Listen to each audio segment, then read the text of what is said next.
Hi, folks. Steven here. I'm on the phone with Anne from Pikapi Podcast, and this is the next in our series of Pokemon side game music discussions. We had a little bit of a detour in our previous discussion, but now we're back on the side game track, I guess you could call it. In any event, in this discussion, we're going to be talking about the music of Pokemon Puzzle League for the N64. Not to be confused with Pokemon Puzzle Challenge for the Game Boy Color that we'll be covering in sometime up ahead when we get to that game. But this is the N64 game, and it's got kind of an interesting pedigree and whatnot. But we're going to talk about sort of our experience with the game both then and now. We're also going to give you some details about the production of the game and who's behind it. And we're going to go through some individual tracks like we usually do, and then kind of go from there. We'll also do a discussion after the outro where we talk about the game itself and sort of the mechanics and what we thought of it. All right, so Pokemon Puzzle League for the N64 has a bit of a complicated history, let's put it that way. So, as some of you are no doubt aware, this is the follow-up to some really a Super Nintendo game, really just one, but it was sort of went through its own metamorphosis. Of course, back on the Super Nintendo, back in Japan in '95, there was a game called Panel De Pon. And then that was brought over to the US the following year as Tetris Attack, even though it's not really a Tetris game. But it was changed from using some sort of like fairy characters in the Panel de Pon game to using Yoshi's Island characters there. And then a few years later on the N64 in 2000, we got this, which is Pokemon Puzzle League. And kind of interestingly, Puzzle League is sort of the name that's stuck in the West. In Japan, they still call it Panel de Pon for the more recent entries. But here in the West, the Puzzle League name is stuck, even though the Pokemon part of it has not. Going on from there, of course, this game has come out other ways since then. There's the Pokemon Puzzle Challenge on Game Boy Color that came out the same year as this, really. And then there's also, there was a puzzle collection game for the GameCube in Japan that had Panel de Pon, Yoshi's Cookie, and Dr. Mario in it. And then there was the Game Boy Advance Dr. Mario Puzzle League game. Then there's a couple things on the DS, like Planet Puzzle League, and then a smaller version of that.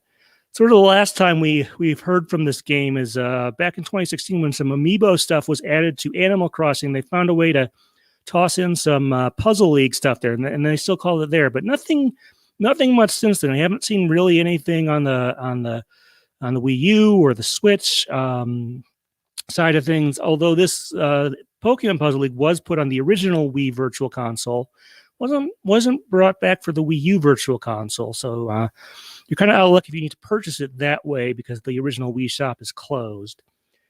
But that's sort of the long, complicated history of the Puzzle League franchise, which, like I said, kind of goes on for a while. But as far as Pokemon Puzzle League, before we get into sort of the background details, let's talk about how we kind of originally experienced this. First off, I had experienced Tetris Attack before playing this. I had played Tetris Attack on the Super Nintendo, although I didn't own it until a few years ago when I picked up a used copy. And then when this came out, I figured I did ask for this. I think I must have gotten it based on when it was released in August of 2000 in the US, it looks like. I probably got it for my birthday that year. But played it then and enjoyed it. It had some nice features that were, I guess, an upgrade from there. And you have a somewhat different history with this franchise. What's sort of your personal history with the original? Sorry. What's sort of your personal experience the first time you played Pokemon Puzzle League? How'd you get into it? My first time playing Pokemon Puzzle League was actually like fairly recently. When we started deciding that we were going to do the various video game music project, Puzzle League was one of the ones that I knew was going to be hard for me to track down. So I kind of started putting out feelers and keeping my eyes open, looking for a way to get a hold of it. And a friend of mine from college actually still had it. So while we were catching up one day, we had driven up to see each other. I was able to play a little bit of it. And I had kind of always planned to try to get a hold of an actual copy and play some more. But then the lovely pandemic hit. And so I kind of am relying a little bit on memories for this, but I did get to play it a little bit and lose an hour of time to addictive Tetris. Well, yeah, like we said, it's not really technically a Tetris game, so you haven't had a chance to play any of the other iterations. I know you didn't play the Super Nintendo one, never even on the DS, really, huh? No.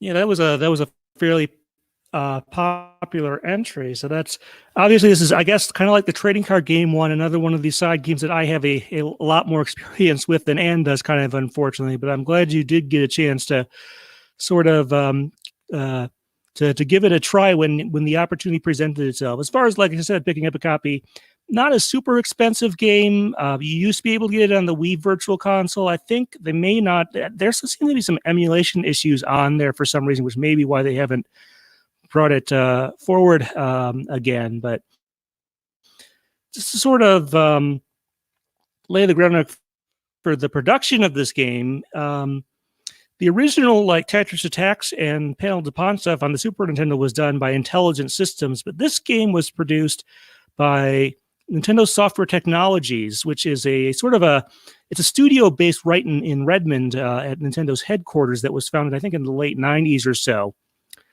And they've worked on a number of kind of weirdish side projects. And we'll be talking about some of those when we go into some of the folks who were involved here. But let's see here. But Nintendo Software Technologies has somewhat of a relationship with the DigiPen Institute, which is also based in that area, right around Nintendo's headquarters in North America. And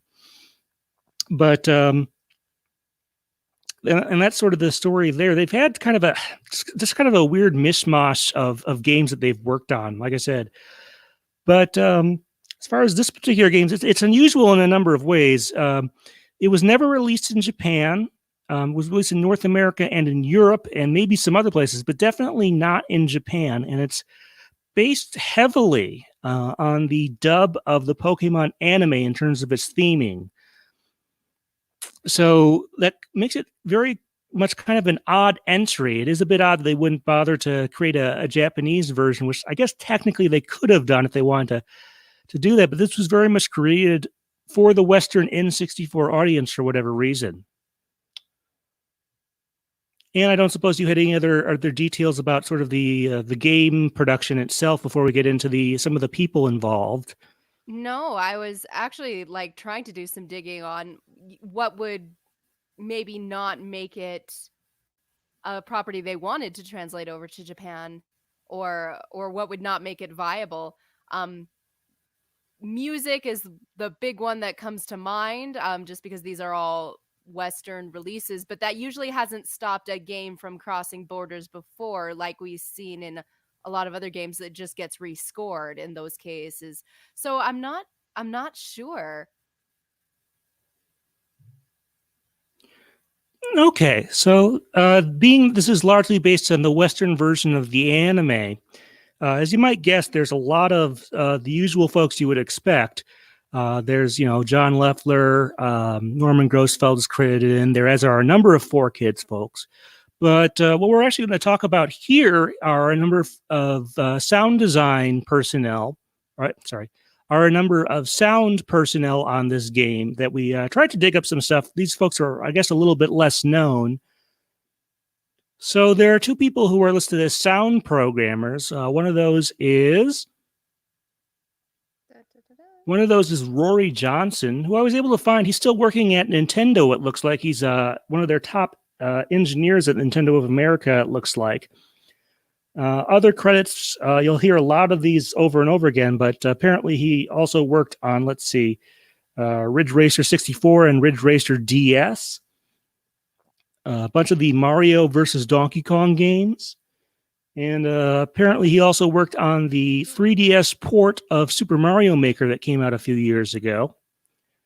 Then we have Emery Georges, the other sound programmer, and I was able to find a couple games he's credited on, like the Game Boy Color port of Crystallis, which I think they might have redone the music for that one for some reason. as well as Nintendo Puzzle Collection, that Japanese-only game, probably somehow derived from his work on this one. Let's see. Oh, and something called Homeworld, which I guess is some other thing. Unfortunately, I wasn't able to find out what he's really doing now or where he is now. And I don't suppose you have any thoughts on those two folks for the time being. Not on those two folks, no. They're not names that we have discussed before, really. So it's kind of a surprise that we don't know more about them. Yeah, I would love to know more. I think sometimes the Japanese folks are a little easier, even though it's in Japanese. Even though their info is usually in Japanese, sometimes you can find a bit more there. But next up is Lawrence. Let's see. Okay. Next up is Lawrence Swedler, who is listed as the audio director and also is listed on the original score, but he's not like a 4Kids person as far as I know. So I'm guessing there's a small amount of original music in this game, and I'm guessing he was involved with that. But as far as what he's doing, apparently he did work for Nintendo for a while, and then he moved over to the DigiPen Institute, sort of their educational their educational branch, not educational software, an actual institute of education in 2012 is what I have for him. So not much since there, but apparently I guess he's working on curriculum or teaching there or something like that. Okay, so even though this was a Western-only release, we do have one Japanese name on there, and that is... Let's see. Ryoji Yoshitomi. Excuse me. So Ryoji Yoshitomi is apparently credited with sound effects and has a bit of an interesting track history, I suppose. One of the things he apparently worked on is Super Scope 6. So for those of you who don't know what that is, back on the Super Nintendo, there was this peripheral that was sort of the evolution of the Zapper called the Super Scope. And it came with a 6-game package that had a couple, they had a couple, speaking of puzzle games, had a couple Tetris variants called Blastris, and also had a bunch of combat type games. So he apparently worked on that. It's also listed as working on the Game Boy camera, which you may recall was a Creatures Game Freak production. So that may have put him into the Pokemon orbit if that was relevant here. Yeah, I also... Other things... Oh, sorry. Go ahead. I was going to say, I have in my notes that he does a lot of work with the Wario franchise, so I'm pretty sure he's kind of on Nintendo's speed dial just in general.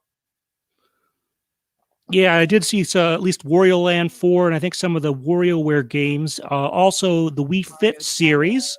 Mario Party. And one of his more recent credits is on ARMS. Generally in the sound design or whatever process there, it seems like he's still working on various things. So that's good to see. All right. Well, and then there's someone listed as a music production coordinator. His name is Julian Schwarz. And, maybe that's a typo or something because I wasn't able to find a musician by that name. Unfortunately, he was born in, it looks like 1990 or 1991. So he would have been about 9 when this game came out. So that's probably not the right person. So kind of unfortunate there. I couldn't find out too much there. Anne, any other thoughts on some of the folks involved in the sound/music side of this game? The credit list that I'm looking at has the original musical score. There's almost 9 people on there. Some of them people we've talked about, like John Siegler, Ralph Schuckett. And then also people who I couldn't find any information on at all, like Mary Carallo. And I think that's a typo because I'm pretty sure it's Manny Carallo. I could double check some. That would make a lot more sense. That would in my search history. Yeah. So I think there is a mistake in the credits. Yeah, I think there might be a mistake in the credits of this game. I'm pretty sure it's Manny, and I think someone just maybe it was written down and they mistook the N's for lowercase r's, which would make sense in how it got transcribed. They did get Ralph Schuckett's, I believe they spelled his name right on there, which he told me is, and in fact, I made a mistake on that as well. And some of the other folks there we will be talking about. But yeah, there's a lot of folks there. Interesting, I don't think we saw the voice actors credited specifically. If they are, that I missed that in the end credits when I was reviewing the footage that I had recorded. Mhm. But it is the usual 4Kids folks from the first couple seasons. But yeah, so that's sort of the folks involved here. We did kind of, since a lot of the people were sort of the usual folks you would kind of expect, I did kind of want to bring in some of the folks who came in specifically for this game. So hopefully that informed you a little bit as to who those individuals are. Okay, so one second here. Let me get a. Okay.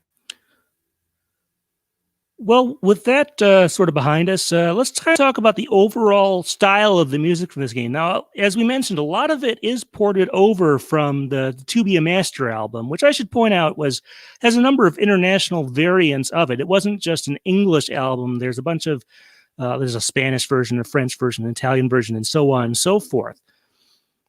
And then it also has a little bit of music from Pokemon the first movie.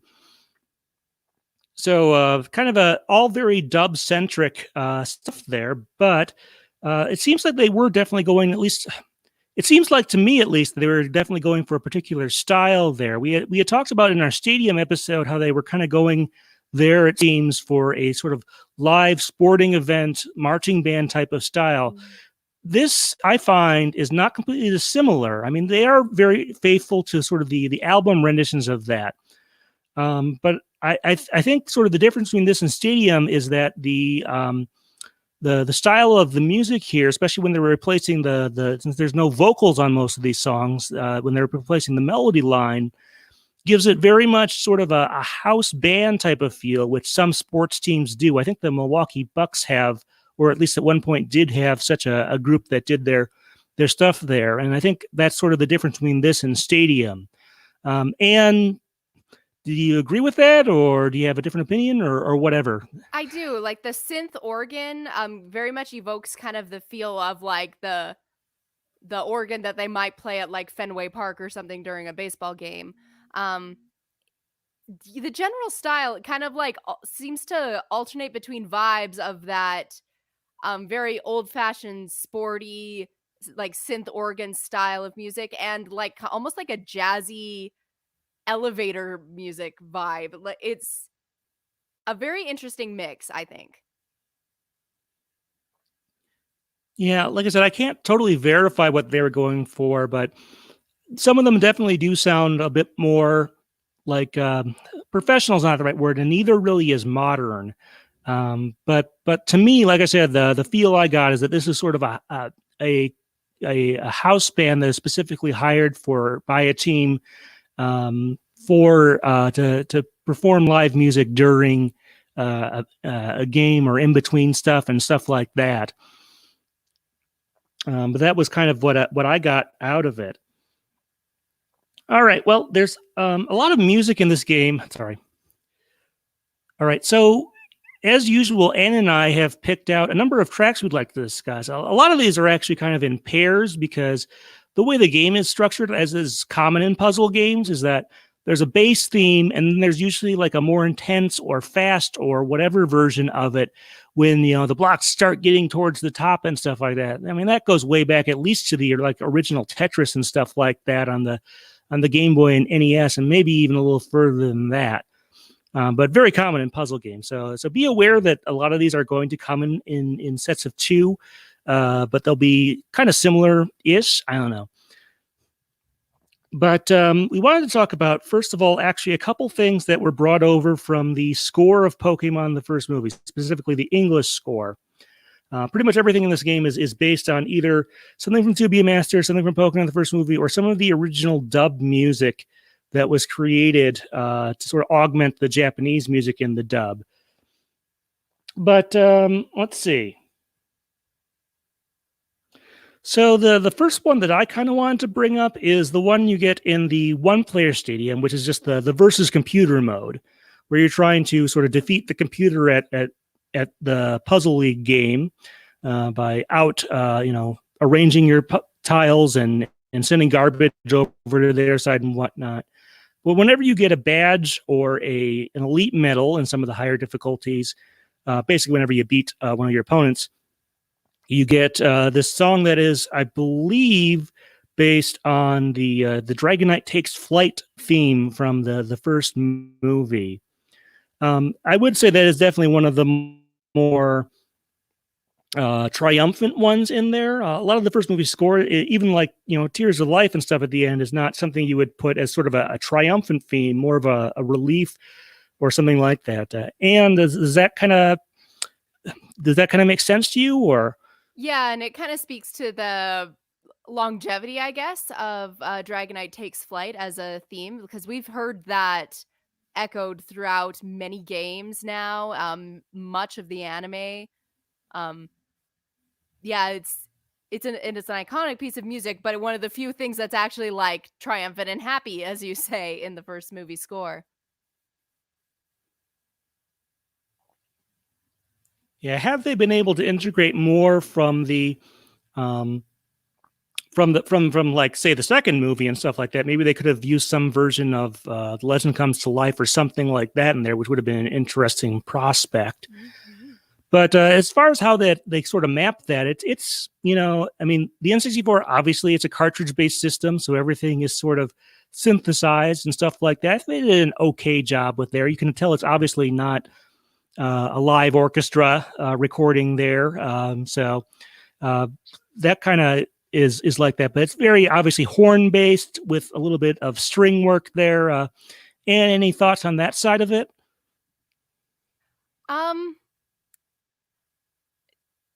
Not much. Like I feel like the constraints of the platform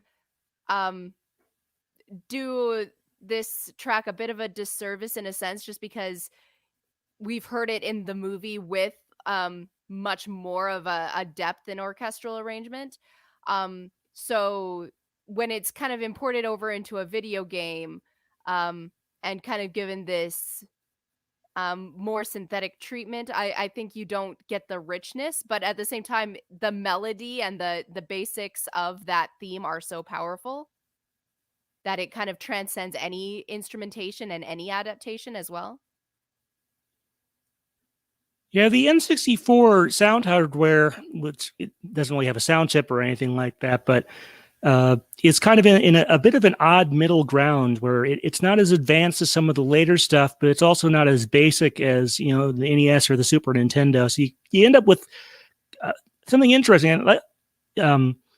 And the point about not having the access to the full orchestral thing because you can't use digitized audio is something we'll probably come back to either later in the music discussion or in the post discussion. So look forward to that. Now, Anne, you had picked a track as well, and I thought originally it was like based on the same thing, and maybe it is a little bit, but it is a distinct sort of track from the score of Pokemon the first movie. You want to talk a little bit about it? Yeah, so I went for Let the Battles Begin, which is a riff that you hear in the anime. I actually had trouble pinning down the exact title of it, but it's the theme that plays in the first movie underneath the Harbor Master when all of the trainers are heading off to New Island and they're all very triumphantly riding their Pokemon and braving the storm. And it's a theme that comes up occasionally in the anime as well. I feel like we've heard it during leagues. It kind of gets used in a lot of the same contexts as Dragonite Takes Flight. So I think, and I definitely think they're in like the same key, and you notice they probably had similar chord progressions, like they all resolve the same. So I think there's definitely, they are speaking a common musical language there, but I really like it because that theme kind of evokes a sense of triumph, kind of the same function that World of Pokemon gives. Like it just fills you with this sense of anticipation, which is why I think it gets used sometimes in league championship episodes as well. And yeah, like I just heard it and I was just like, it just felt like, okay, I'm ready for this Pokemon battle as a puzzle. I remember just liking it a whole awful lot. Yeah, as you mentioned, they are kind of related and have some definite similarities beyond just being from the same movie. They have some things there. It's sort of it's sort of an off to adventure theme, if you ask me, sort of there, because that's what they're effectively doing is they're trying to cross the sea there in the movie. And here in the game, it's, I believe, played as soon as the one player mode starts and you're about to battle Gary as the first opponent in that one. So I think you're about right there. I think it is a good placement there, and I think it definitely works. It does obviously have sort of the same limitations as the one based directly on Dragonite Takes Flight. So it's sort of, which I guess is to be expected, huh? Yeah. I mean, maybe I don't need to bring it up for every single track, but that is for a lot of these that were based off of previous iterations of music we've known. Like, it's hard not to notice that. It's not necessarily a huge detriment, but it's hard not to notice it. All right. Well, we had hinted at that, but when you go through the one player CD mode, you're going to hear a lot of the music that's going to expose you to a lot of the music from this game, actually, if you go through that mode. Now, the number of stages depends on the difficulty you select. There are a total of up to like 16 of them. But the first opponent in each mode you go to is, in fact, Gary. And his theme, again, like as I mentioned earlier, most of these come in pairs where there's a regular theme and then a sped up version. But it's based on Pokemon World, specifically the TV version, not the movie version. I don't think they would have had enough time to get that in there for this. But Anne, what made you pick this one out? Well, Pokemon World is a song that I've always loved. Just kind of the general feel and the beat of it, the movie version more than the TV version. And I chose it because this was one song where I heard it and I did not immediately recognize what it was. There were a couple like that for songs that I don't typically listen to, but for Pokemon World, like a song I know very well, I was surprised that it took me so long to figure out that that's what this was. So I picked it because I thought that was very interesting, that how much the instrumental and the just adaptation changed the feel of the song to the point where I didn't immediately recognize it as this melody and song that I love. And part of that might be because Pokemon World kind of incorporates some rap, speak singy elements and rhythms that maybe don't translate as well to an instrumental. But I thought it was like a very interesting, I don't know, intellectual exercise, I guess, of how a song can change when you change one small thing. And the idea of what makes a song itself, what gives its identity. And if you change that one thing, like, does the song become unrecognizable? So I just thought it was a very interesting use of music, a very interesting change and adaptation of music. And also, I miss Gary a lot. He's my favorite. He's was always going to be on this list, whatever his theme was. Well, if I remember correctly, the way that is done structurally, the regular version of that theme starts with the melody starts on the verse portion. It doesn't have that, so you want to be a master Pokemon. That part is not represented at the start of that track there. Right. Do you think maybe that is what made it more difficult to recognize? That's possible, yeah.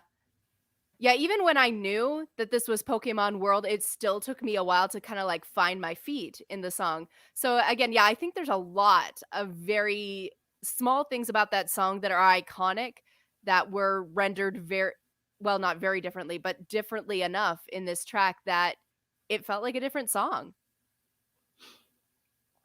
What about when you get to sort of the panic mode or the faster mode? Because I think there it goes straight into the chorus when it switches over there, right? That's where I started to clue in a little more. Yeah. It's definitely, I think, well, maybe not necessarily. Actually, I actually really did enjoy the non-panic kind of jazzy synth version. But I think overall that song was meant to be at a bit of a faster pace, and it's kind of suited more to that.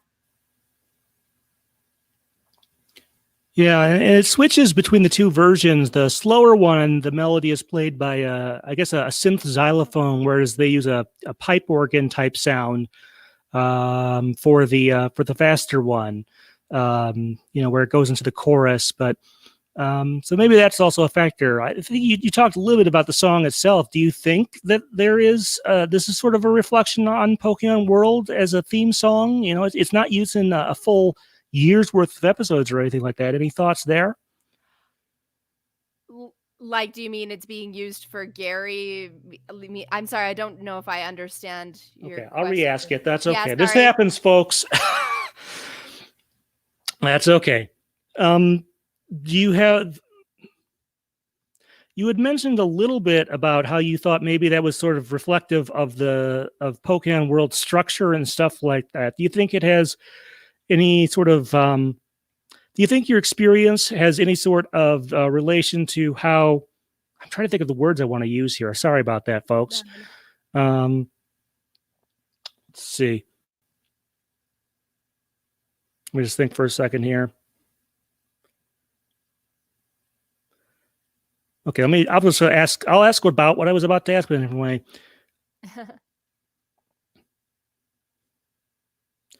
I guess while we're here, I may as well ask, what do you think sort of the lasting status or stature of Pokemon World is then? Since this game seems to have made you think a little bit more about it structurally.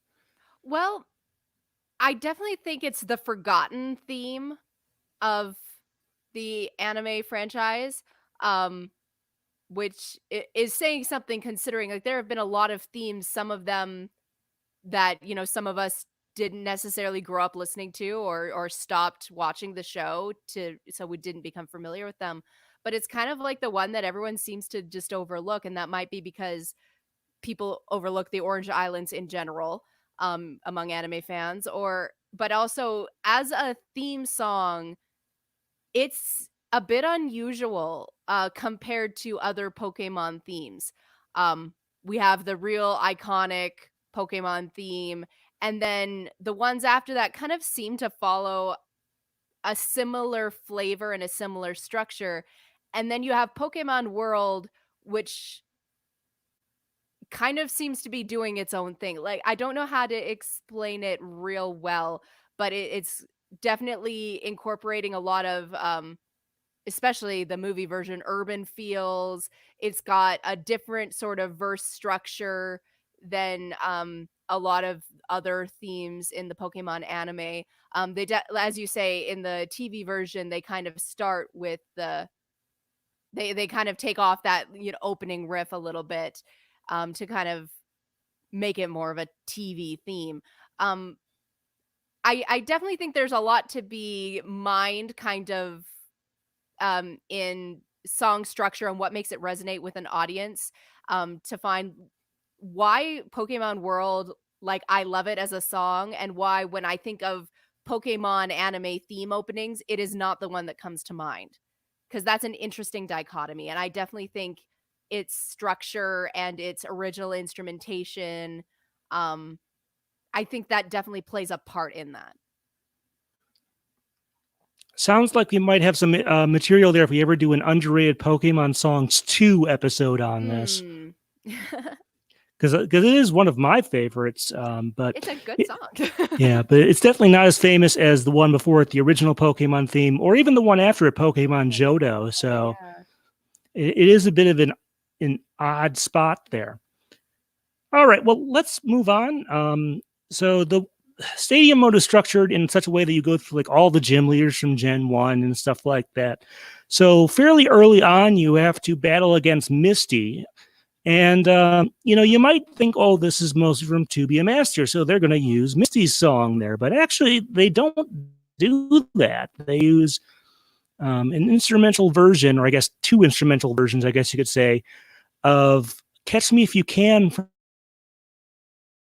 short from the first movie, which is kind of an interesting choice. I have to assume that the main reason they didn't use Misty's song is that song is rather slow and they couldn't think of a good way to port it over and use it in this type of game. Although there is a faster version of Misty's song that is used in Germany on the dance single for In Der Dunkelheit Der Nacht, basically the German version of Misty's song. Not sure if that would have been available by the time they were working on this game to use there, but I don't know. Anne, do you have any thoughts on them using "Catch Me If You Can" instead of the eponymous? Darn on me for using a big word. Instead of using the sort of obvious choice there. I support this choice. I agree. Like you could probably tweak the arrangement of Misty's song and make it a bit faster, but I like I love Catch Me As You Can as a song. Like it is one of my favorites on the first movie soundtrack. Um and I think it is a song that rhythmically, like, it has a female vocalist, like, it's a song that could be used for Misty very well, and as an instrumental, I definitely think it kind of captures her youthful energy, in a good way. Yeah, and this is why Brian Steckler is in the young credits. There is that they credit that. Although "Catch Me If You Can," unlike some other things, is definitely a it was since it was specifically written for the movie. I think that makes the rights for it a little bit different. But as far as Brian himself, I did get a chance to interview him a number of years ago, and I don't think this is in the interview itself. But I did kind of ask him about it. He didn't seem to really remember anything about this game, so I'm guessing his involvement at most was just signing a release or something like that, so it could be used there. Mm. So no real insight into this track there, but um, it's. I wish I kind of had more to say about the thing there. I think the most interesting thing about this, for me at least, is the fact that they use this instead of Misty's song, um, and I do think that was probably the right choice there. But that's kind of what I have to say there. Any other thoughts, Anne? Um, Not really. It's like yeah, I just like listening to this track. It's just a good song. It's got a nice sense of rhythm to it. Okay, let me get my notes up. I forget what was. Oh, I think I know what was next. All right. Well, with that being said, why don't we move on? You had chosen Sabrina's stage theme, which is based on "Everything Changes" from "To Be a Master." What made you pick that one out? Well, this is a song, one of the ones that I listened to it and I thought it was so cool, and that is a very obvious melody that is playing, but I don't recognize it. And so I had to look it up and found it was the song Everything Changes. And that is a song that I've never particularly liked. And I went back and re listened to it. Like the vocalist, I like the lyrics, the vocalist just isn't doing it for me. So hearing it played, it's kind of got a similar vibe to the original track, but it's again slightly more synthier instrumentation. Hearing it just as an instrumental and being used kind of for Sabrina, who is one of the gym leaders I have a lot of feelings and opinions about, made me fall in love with this song in a way that I hadn't when I just by listening to its original iteration. So I thought that was very special. Is One it a second here. song? I'm Oh, just double sorry. checking my stuff on making sure I get the. One second here. I'm just checking my stuff and making sure I get the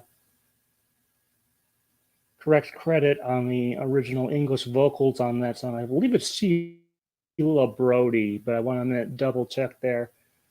Yeah, like those Yes, it is. overly breathy vocals just tend Sheila not to do it Brody for is me. that. Okay, so So, let me sort of.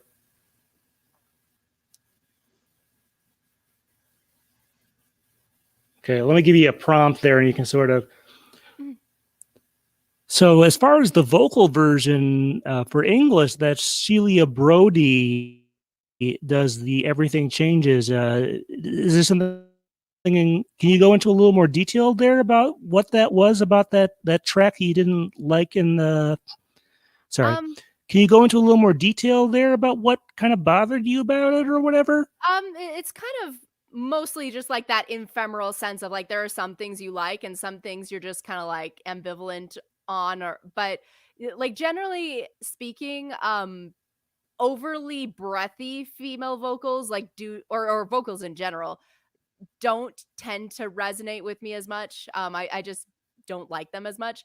I think we've had a similar discussion with some of I think it was Haven Paschal, some of her songs. Like I've mentioned, I prefer it when like the vocals are less breathy.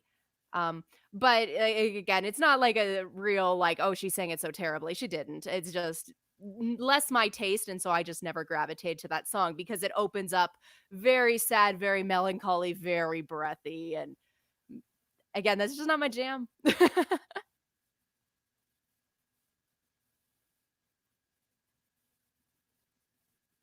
You suddenly muted. And yet somehow Okay. this thing with Sabrina using it as that theme just kind of clicked for you and made you. Is it just the arrangement then in this version of the game, sort of the N64 limitations working in its favor for you, or? Possibly, like, again, just hearing it as an instrumental kind of highlighted the fact that that is a really good song. It's a very soft, lovely melody. It kind of brought out the melancholy stuff. Like, just a lot about the song that I just was not as willing to appreciate because I just didn't enjoy listening to it as much as other tracks. It was the one I tended to skip over. So it kind of highlighted a lot about that song that is really awesome. And again, it being used for Sabrina, somebody who is a very melancholy character, and has been through some changes, and like I said, I just have a lot of feelings about her. Again, just kind of brought that song into the forefront so I could appreciate it in a way that I never had before.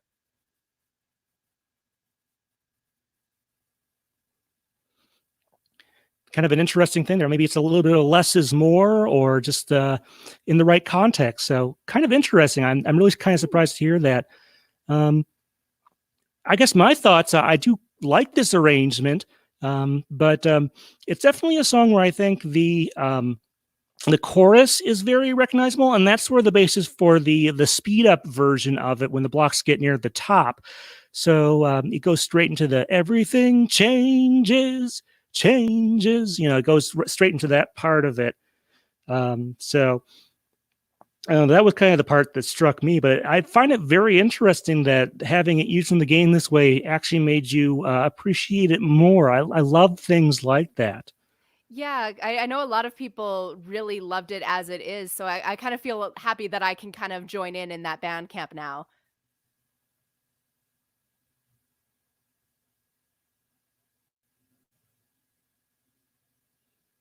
Bandwagon, I think maybe might have been the word I meant to use. Well, speaking of melancholic characters, who I guess also have ties to the psychic type, um, perhaps one of the few original tracks in this song is used for Mewtwo's theme. Now, Mewtwo, you have to do some work usually to play on that stage. The one player stadium comes with 3 difficulties, the by default, and then you can unlock a 4th and a 5th difficulty. And on those higher difficulties, after you refight Gary, you go through a cutscene that looks a little bit different than it did on hard mode. And there you have to go against the Puzzle Master, who, like I said, turns out to be Mewtwo, which is maybe not the most surprising thing out there, especially if you go through the sound test a little bit. But the theme there is sort of this. I'm not sure exactly how to describe it. I think this must be one of the things that was done by that one guy who is the sound coordinator. 1 second here.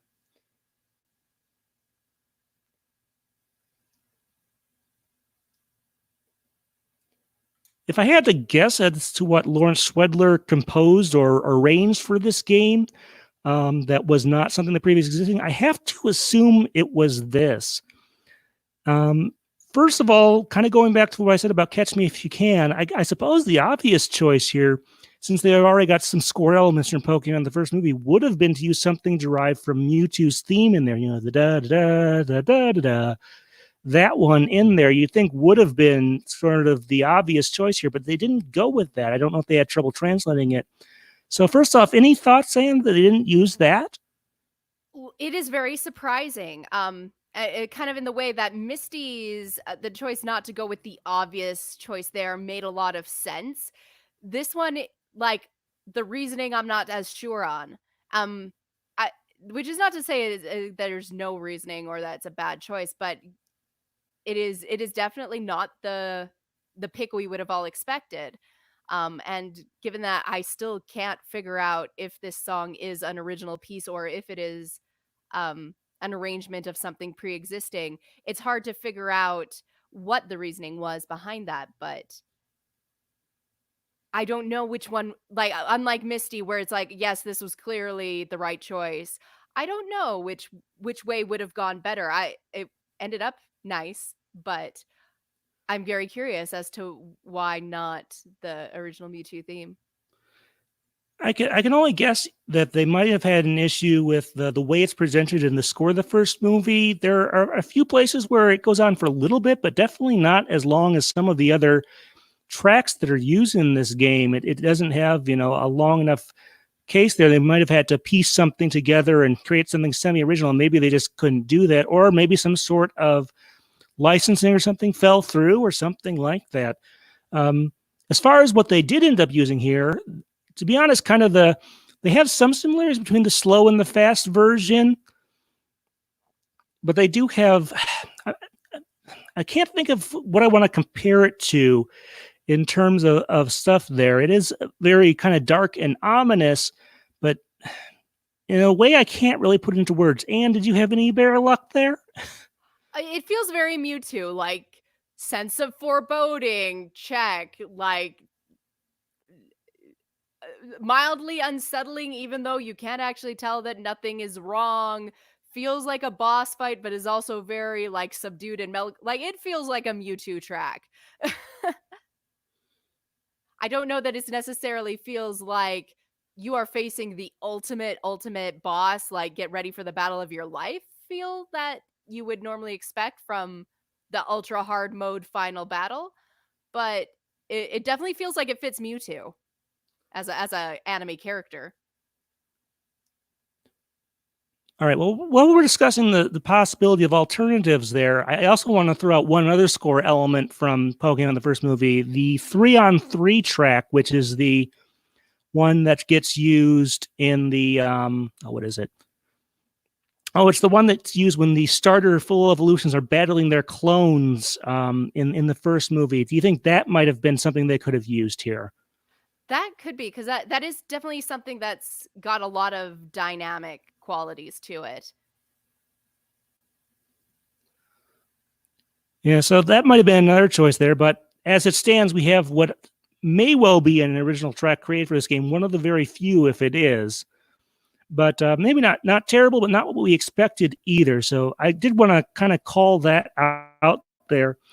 I did kind of want to call that out there as sort of a point of discussion, I guess, is the best word I can come up with. All right. Well, there's a lot more music we didn't talk about. Unfortunately, I kind of wish in retrospect that we had talked about some stuff from the spa service, which is the Line Clear Team Rocket mode that you get in there. That's some stuff we might talk about in the bonus segment when we talk about some of the non-musical aspects. But there's definitely a lot of voice acting in this game. I'm not sure for the European versions how much of that they might have changed for each region or stuff like that. But obviously, there's a lot of characters from the anime here, and they're all voiced pretty much. I think Mewtwo is definitely not Jay Goweed from the first movie, aka Philip Bartlett. It's someone else. It might be Dan Green. I'm not sure. I've got that pulled up somewhere. But in any case, it's definitely the 4Kids cast doing the roles you would expect there. For Rachel Lewis and Veronica Taylor and Eric Stewart and all the rest there. We even get Butch and Cassidy in this game, which is kind of interesting. But Anne, any thoughts on the voice acting here? Not like a whole lot to say. Like I spent a lot of time like going through some of the dialogue scenes and trying to pick out how much of it was recorded specifically for this game and how much of it was using just sound clips that they already had on hand. I am fairly confident that they did not get Ikue Otani to record Pikachu.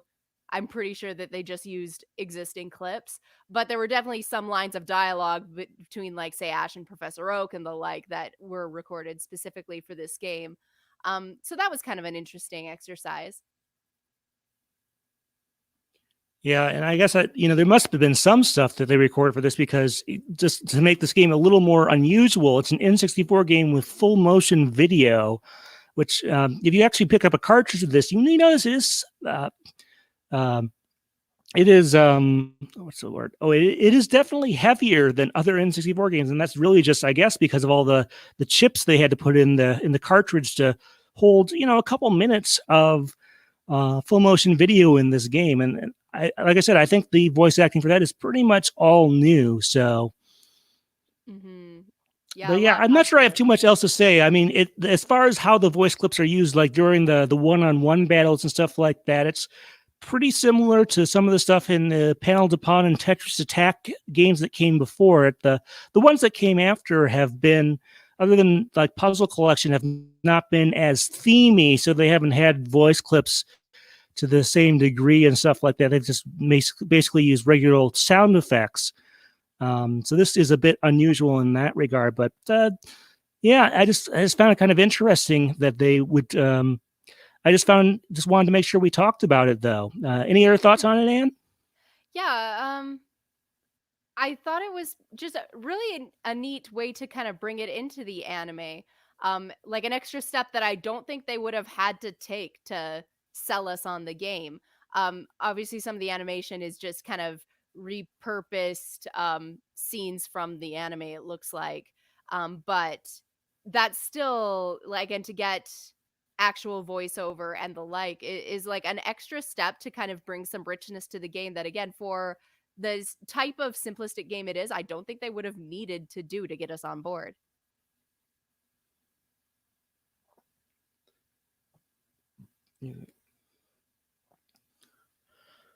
All right. Well, I think it's time that we should do maybe some overall impressions about the music. What I really kind of want to talk about here is maybe what is the let me see here.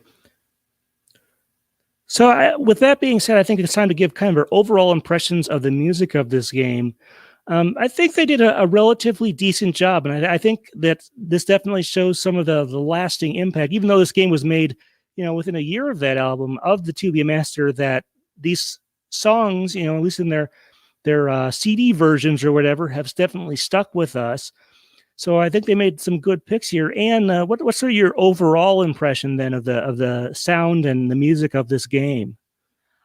I thought it was a very interesting choice at first to kind of go with that ballpark organ elevator music jazz feel. The track that popped out to me the most was When You Are Defeated, and it like basically elevator music. That was an interesting choice, but it grew on me over time. Like, it's not what I would have expected for a game that is based off of solving puzzles, very high paced. But it maybe in that way it works for it. It's not agitating. It's kind of just soothing and fun as you're playing this game. And you don't feel necessarily overwhelmed and like you need to have ADHD to succeed. Yeah, I think the overall design kind of lends itself well to something like this, but yeah, it does definitely set itself apart from the Panel De Pon Tetris Attack stuff, which uses not completely dissimilar, but definitely compositionally different music in terms of different source material there. But yeah, and we'll certainly do a comparison of the music of this game when we do Pokemon Puzzle Challenge sometime later this year, most likely. Okay, so I did want to briefly mention some feedback. Unfortunately, I'm not going to have a chance to put it up there just because it was pretty long there. But Filippo Depo gave us a big reply to our discussion on the music of Mewtwo Strikes Back Evolution that we did about a month ago. He was more happy with some of the changes made there than I was, certainly, for sure. I don't think the musical changes they made ruined the movie, but I definitely felt they diminished it. He was more up with getting a little closer to the Japanese score and whatnot there, but definitely check that out if you get a chance. And I do want to mention that at the same time, he did kind of respect my opinion there in terms of he understood some of where I was coming from. And that's something we certainly try to encourage on this series. But a little too much to sort of put all in there, but definitely check that out on the video if you can. All right. Well, you may be wondering what's our next one. Well, our next one is going to be what I believe to be the last Gen 1 Pokemon side game. We're going to talk about the music of Hey You Pikachu. Now, if you don't remember, this is a voice recognition based game. It was developed by Umbrella with some assistance, I think, from some folks from HAL. And it's very different in terms of, let's see. And the music is definitely not based on the dub of there, but it definitely has I'm not sure where I wanted to go with that segue there. Give me a second here. And that one is definitely going to have more of a traditional N64 Pokemon game type of soundtrack, although most of the stuff there is original, not based on the main series games. But we're going to have some definite fun talking about that. Now, it is a little hard to track down a copy of this because you also need that microphone peripheral. And I don't think did you ever have a chance to play this game back in the day or anything like that? I did not, and it sounds like something I would have loved. Well, it's a bit unusual. It's sort of not unlike this game, Pokemon Puzzle League, that was only released in a few territories. So was this one. It was only released in Japan and I think the U.S., probably because of the difficulty of getting voice recognition to work for a bunch of different languages. But if you don't have a chance to track it down, which might be very difficult at this point, I did do a full playthrough of it a number of years ago, about a decade ago at this point. And you can see me communicate with Pikachu, but that is going to be our next discussion. So look forward to that in the future. Until then, Anne, thank you very much for being on. Thank you. Okay, 1 second here. Let me see my thing. Just hopefully it still works. Let me see. Are we still officially live? 1 second here. It's got to refresh the page and see what's happening here. Yeah, YouTube tells me we're still a thing. Okay. Well, the thing on my computer that I have over on the side. Sorry to the folks at home if you're waiting through our bumbling and stuff. Hopefully this all got recorded. All our audio is recorded, by the way, for all of this. But things are obviously pretty stressed on the YouTube and other video service time with all the stuff that's going on in the world. They're seeing a lot more stuff there. I'm not sure. It looks like it might have. We still have our audio, so we might still go through that. But I would like to see if we can get this back up. While you're checking that out, I'm just gonna go quickly plug something in real quick before I die. Okay, Anna's taking a moment here. It looks like we are still going through again, but it looks like something just did not cooperate with all of this. But yeah, I'm not sure, but we do still have the audio. So even if this breaks up terribly, we still have something to work from. But it looks like it is a bit back up now. All right, so let me get a little glass of water. So what we're going to do now is going to do our game discussion for about 10 or 15 minutes. And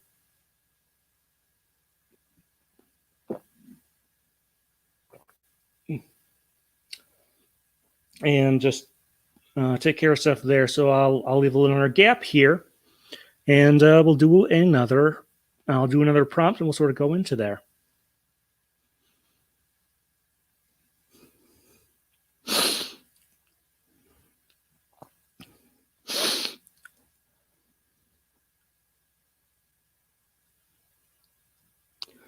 Okay, well, time to talk about the game itself. We had mentioned a few things here and there about sort of, I think the 1-player or the 2-player versus mode is one of the defining features. But Anne, it sounds like you were most attracted to the line clear mode. Do you want to explain a little bit about that and why you liked it? The line clear is where they place a sort of a line basically on the grid. And then you basically have to just clear all the blocks down to that level. And, it progressively gets lower. So you have to clear more and more lines of blocks. I liked that a lot. Like, it just was very, to me, like Tetris and puzzles like these are kind of a very, I don't want to think about them too hard, which is why I didn't love Puzzle University as much. But like, it was just a very straightforward game style. And also it was the line clear was something they used in the spa section, which was Team Rocket's section. and I got to just go through all their lovely, lovely greatest hits costumes. Yeah, yeah. Going back to the first movie, they have what? They have the one where they have the Viking ship Yeah, start with off as Meowth on the front of Vikings. that. If you Yeah. missed that from the remake of Mewtwo Strikes Back, and they've also got they've got a Kabuki one. They've got a wedding themed one. Right, yeah, the wedding episode. I think it was episode number 100, actually. I think. Maybe it's not. But, like, yeah, that one where James is the bride and Jesse's got the pompadour of everyone's dreams.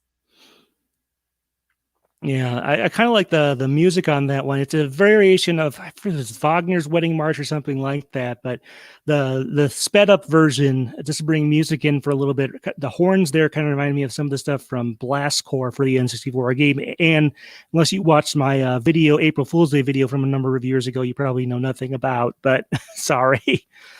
But that is usually just called line clear in the in most other variations, and that's the way it works like that.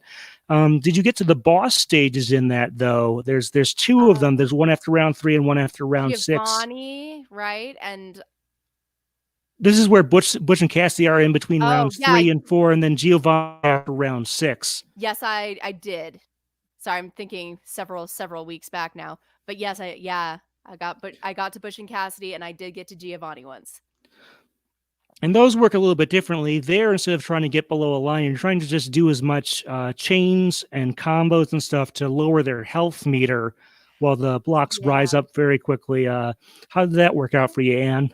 Sorry. It was not as much it was a lot more mental effort than I wanted to put into a game like that. Like the gameplay of this in general, like I'm there for things that are like fun and addicting. Like creating chains and combos was like too much effort, but I did it for the sake of Team Rocket. But yeah, like I prefer just the straight line clear if I had my choice.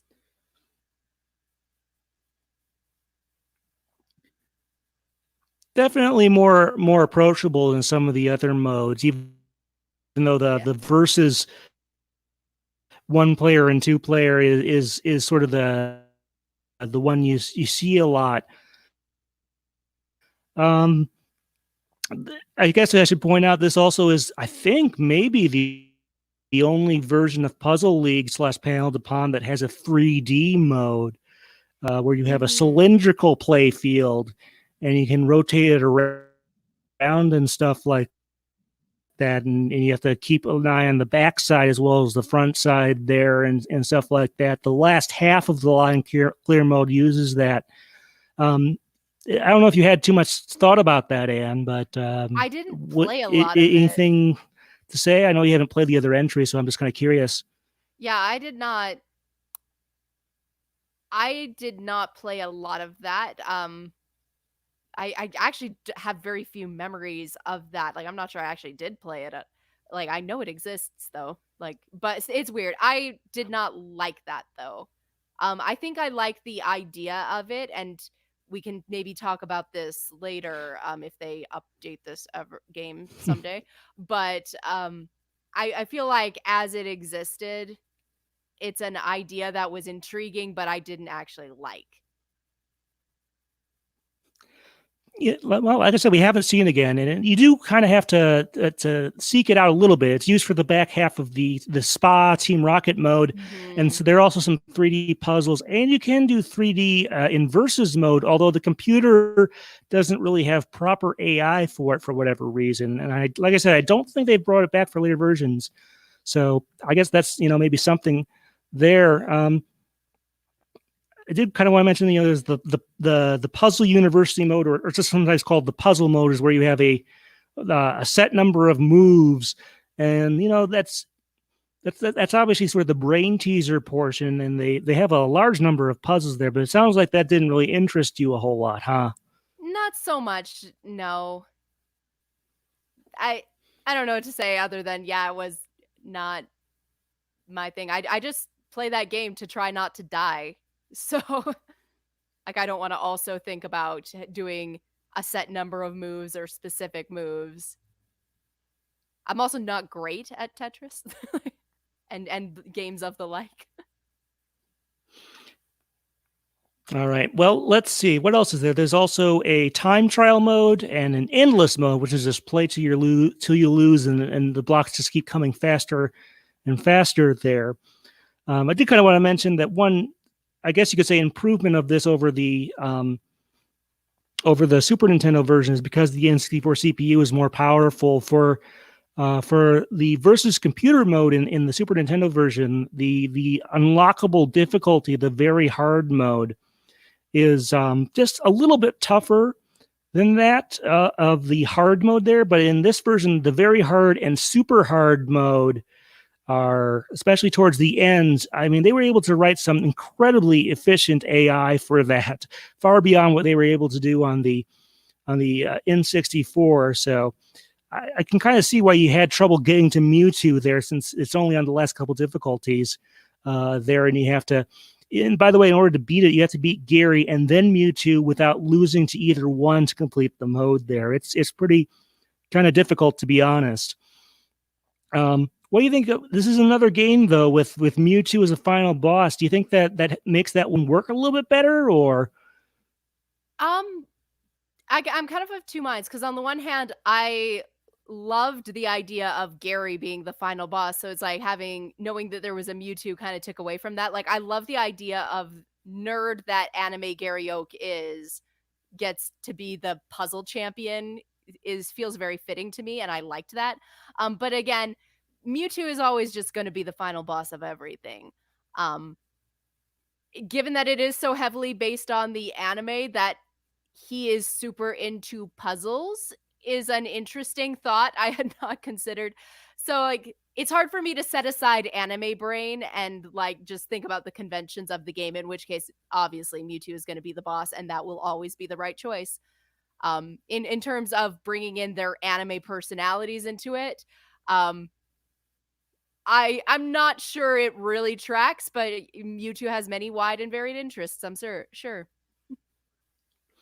I mean, obviously Mewtwo is super intelligent, which, since this is a puzzle Yeah. game, I think that makes that work pretty well. Like if this had been based on the story of the second movie and you had to fight Lawrence the Third as the final boss, it's not quite the Mm. same dynamic there. So I thought actually that Mewtwo was a great choice there. Maybe I don't have as high opinion of Gary's intelligence as you do Well, there. he might not be smart, but he's definitely a nerd. Like I can see him like being on the school puzzle team.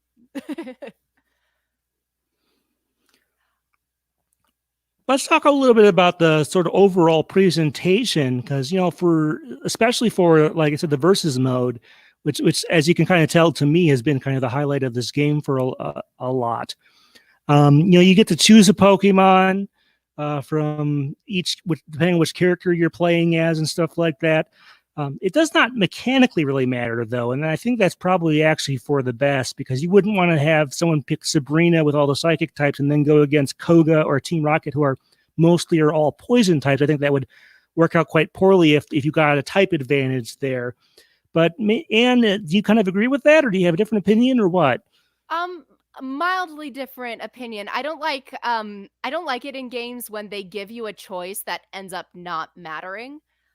So I would have liked to see a bit more of an effect of something happening when you picked a certain Pokemon. I think they could have done more with that, like maybe picking a Jolteon gets you more yellow bricks drop or something. But I definitely think a type advantage, like you said, would probably not be the best way to go.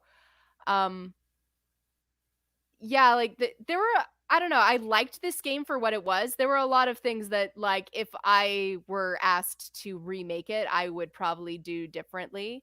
Um, and definitely a lot of things I wasn't expecting. Like when you hear the name Puzzle League, to me that conjures up almost more of a Professor Layton thing, or like the puzzle challenges in the Pokemon Game Boy games where you have to like navigate your way out of a cave.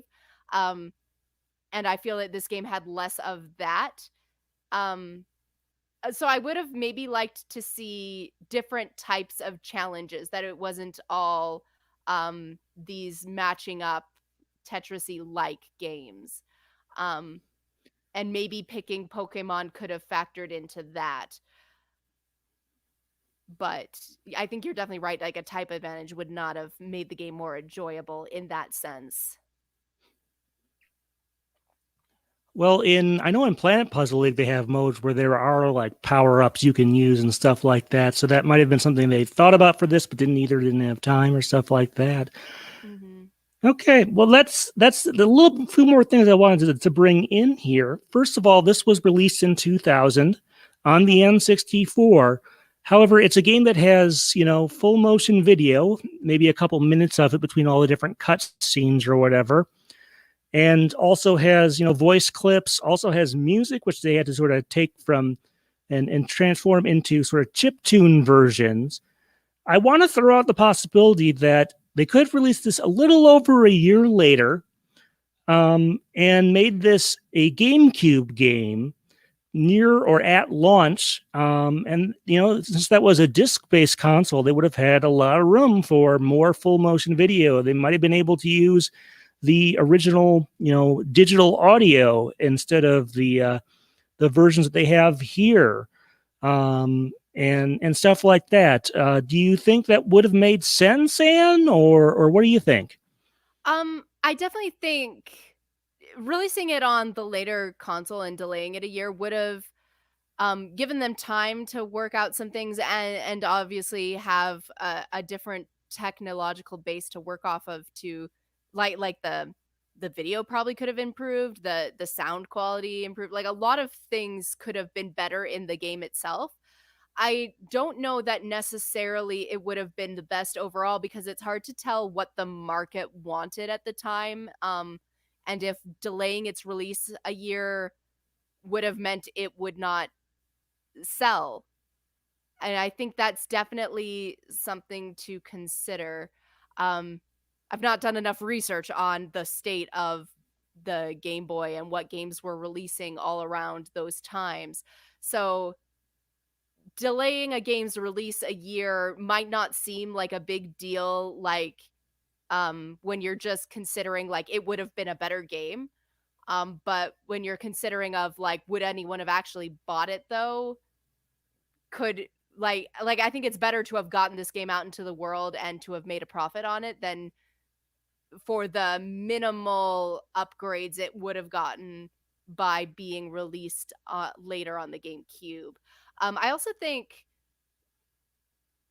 I mean, it's not like no Pokemon games were ever released for like the GameCube or other consoles, but I think definitely keeping it within the Nintendo brand has been good for Pokemon, because I have played other game franchises where they kind of play around with a lot of different platforms and like platforms outside of a specific brand even. And it's frustrating. So I think there's a lot of details that go into that decision that maybe could have outweighed the benefits of waiting to put it on the GameCube. All right. Well, there are a few things I want to add to all that. First of all, if this had been around at the, near the GameCube launch, it might have pushed more units of the console, which, I mean, as far as like the first holiday season in the US, sort of the big games were Luigi's Mansion, Pikmin, Rogue Squadron, Star Wars game. And by a few weeks after launch, before the holidays, they released Melee for the GameCube, Smash Brothers. So for that holiday season, they had a pretty good lineup. But I do think that having a Pokemon game might have pushed a few extra units. It might not have been something that people could justify. It is kind of a smallish game in a certain way, and that may be why the puzzle collection came out in Japan eventually. But I think it might have pushed some unit sales, so that might have been and would have sold decently well. From what I understand, this is not the highest selling Pokemon game ever or anything like that. Not being released in Japan may have worked against it in a lot of ways, but I did kind of want to throw that out there, that as an early GameCube title for that first thing there. And there were a number of late N64 games that were moved to GameCube. In fact, there was Eternal Darkness was moved over to GameCube. Dinosaur Planet, which would eventually become Star Fox Adventures, became a GameCube title. and stuff like that. So it's not like it never happened where stuff got moved to the next system there, even though the N64 and the GameCube are very different game consoles, hardware-wise, not just in terms of storage medium. And, maybe they could have crammed some stuff from the second or the third movie in there. Now, the flip side of that might have been that, those movies were less successful than the first movie. So you're kind of, balancing things out. But, I did kind of want to throw that out there. It would have given them a shot to put in, the real, CD audio or whatever in some form and stuff like that. So I did kind of want to throw that out there. Now, one thing I wanted to add on top of all that is that as an experiment, I can't put this on YouTube for kind of obvious reasons. One of the odd things about the music in Pokemon Puzzle League is you can actually turn just the music, just the sound effects, or both off for some reason in the options menu. Huh. And I did a playthrough of like the versus computer mode where I turned the music off and spliced in some of the original music, which, like I said, that's why I can't put this on YouTube or anything like that for copyright reasons. Just to see what it might be like and give myself a taste. I can't really justify, finishing the whole thing for something I'm never going to publish, but it did give it a bit of a different feel, and I would have been interested to see what we might have gotten had this been on a system with a higher memory capacity on its media. They might have wanted to actually strip out the vocals and replace those with instruments anyway, so they don't have to create a bunch of different versions for different languages and get all the rights cleared for that. And I think it might be a little weird for the tracks to keep going back if they had vocals from like the slow to the fast to the slow to the fast. That might get a little weird. Any thoughts on any of that, Anne? But that is an interesting experiment. I would also be really interested to see what could have happened with going along those lines. Did you enjoy it? It was a different experience. Obviously, they're still mixed in with like the less than CD fidelity sound effects and whatnot in the game, so it is a little off-putting. But it felt like it more or less worked. I didn't get into it deep enough to try to swap between the slow and the fast versions in there the way they would in the game. So that they might have had to take a slightly different approach there if they used that, but I don't know. It just seems kind of like an interesting possibility. That's cool.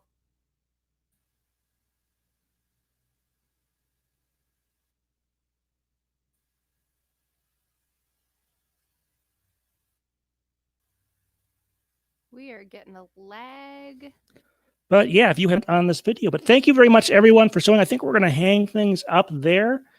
But thank you, everyone who's watched this. We always appreciate that. Like I said, next discussion is going to be Hey You Pikachu, again for the N64. And like I said, I'm pretty sure that's the last last Gen 1 side game. But so thank you, everyone, for coming in. Thank you.